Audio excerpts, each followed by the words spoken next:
Okay, this video lesson is dealing with different applications of concentration, especially molar concentration. The first part of this lesson we'll be looking at dilution problems, but we also can look at stoichiometry problems as well as one of the applications.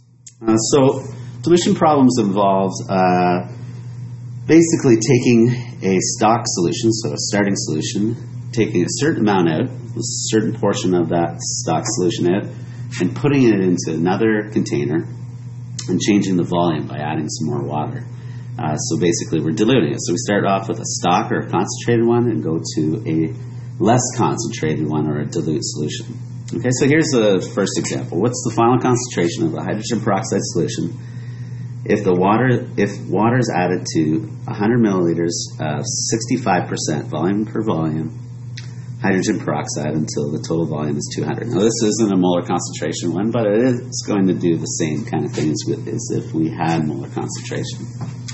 Okay, so what we first want to do is identify the unknowns in the question, or the knowns, and then the question. So we're looking for the final volume.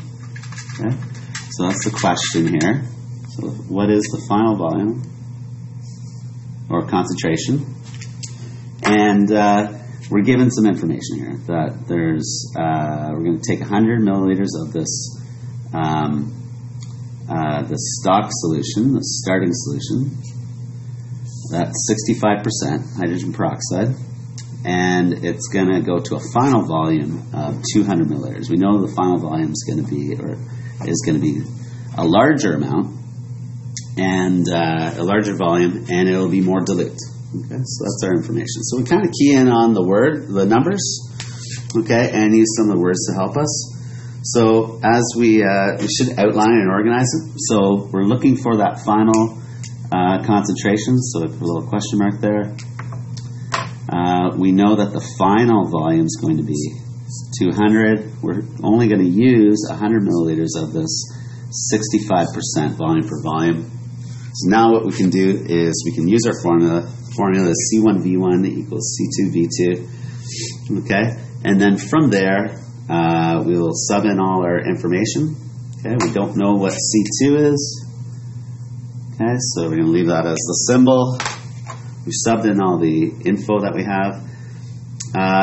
We've got multiplication here, so we'll do the opposite and divide. Okay.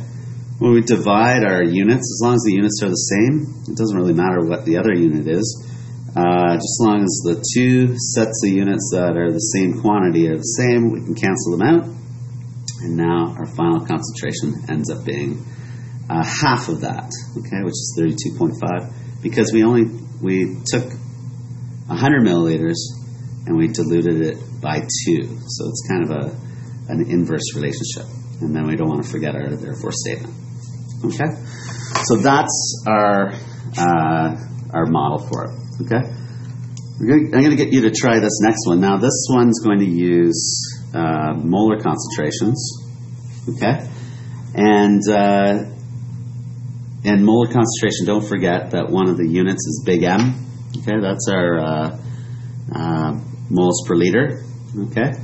And I'll give you a few seconds to read through it, and then we'll come right back.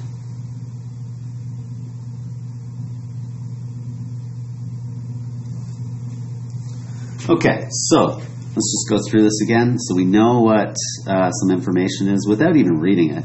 I know that I'm going to use the 2, I'm going to use the 0.5, and I'm going to use the 250. Okay?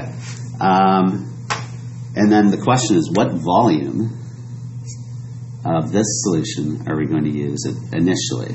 It's our initial amount. So it's our initial concentration, or volume this time. Okay? So we know what the initial concentration is. We know what the final volume is going to be and the final concentration. Okay? We just don't know what the volume is. So that's why we're leaving it as a unknown. Okay? Write in our formula. Sub in everything we know. We don't know what the V1 is, so I'm going to leave it like that. Again, this is multiplication, so we're going to do the opposite and divide. These are the same units. They didn't look the same before, but we know that big M, when we're dealing with concentrations, is the same as moles per liter. So these guys cancel out, these units, and then we multiply and divide. We end up getting our final volume of 62.5 milliliters. That makes sense because the initial volume should be smaller than our final volume, otherwise, because we can't take away water, we can only add water. So it should always be less, and the initial concentration should be, or the stock should be higher concentration than the final, because we are diluting it always. Okay, these are dilution problems. And our final statement, and then we're done.